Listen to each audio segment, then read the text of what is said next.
اعوذ باللہ من الشیطان الرجیم بسم اللہ الرحمن الرحیم اللہم صلی علی سیدنا مولانا محمد وعلی آل سیدنا مولانا وسلم بعدد کل ذرات مئات الف الف مرہ۔ السلام علیکم ورحمۃ اللہ وبرکاتہ۔ ابن ماجہ شریف کی حدیث نگاہوں سے گزری کہ جنت کے 7 سردار ہیں۔ یہ امام طبری نے بھی اس کو نقل کیا ہے اس حدیث کو، اور بھی کچھ اہل سنت والجماعت کی کتابوں میں یہ موجود ہے۔ آقا کریم صلی اللہ علیہ وسلم نے فرمایا کہ جنت کی سعادت 7 مطلبی سرداروں کے ہاتھوں میں، مطلب حضرت عبد المطلب رضی اللہ تعالیٰ عنہ کی آل میں سے 7 لوگوں کے جو ہے وہ سعادت جنت کی ان کے ہاتھوں میں۔ تو پہلے کون ہے؟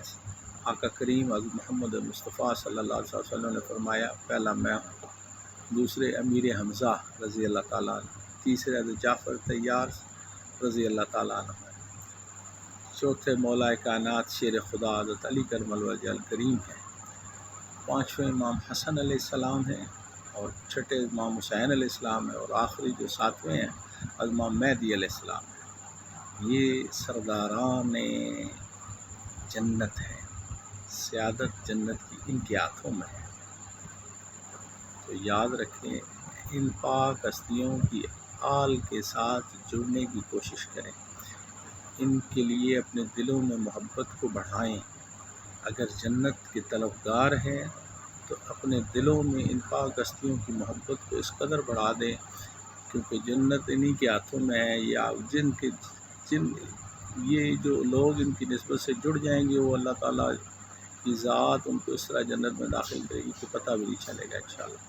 اور اللہ تعالیٰ ہم سب کے دینی مشکلات کو حل فرمائے، دین کی سمجھ عطا فرمائے، اہل بیت اطہار کی محبت میں ہمیں ان کے ساتھ جڑے رہنے کی توفیق عطا فرمائے، اور ایسے لوگوں سے اللہ تعالیٰ میں محفوظ رکھے جو اہل بیت کی شان گھٹانے کی کوشش کرتے ہیں، اور کچھ لوگوں کی آڑ لے کر وہ اہل بیت کی شان کو کم کرنے کی کوشش کرتے ہیں۔ ایسے لوگوں کی محفلوں سے، ایسے لوگوں کے معاملات سے ہمیں اللہ دور رکھے، بچائے۔ ہمیں ایسے لوگوں کے ساتھ جڑنے کی توفیق عطا کرے جو اہل بیت کی شان بیان کرنا، ان سے محبت کرنے والے لوگ، ہر لمحے ان کی محبت میں رہنے والے لوگ۔ اللہ تعالیٰ ہمارے یہ حاجات کو قبول کرے، اہل بیت کی محبت کو ہمارے قبول کرے، اور ہماری تمام حاجات کو اللہ پورا فرمائے۔ السلام علیکم ورحمۃ اللہ وبرکاتہ۔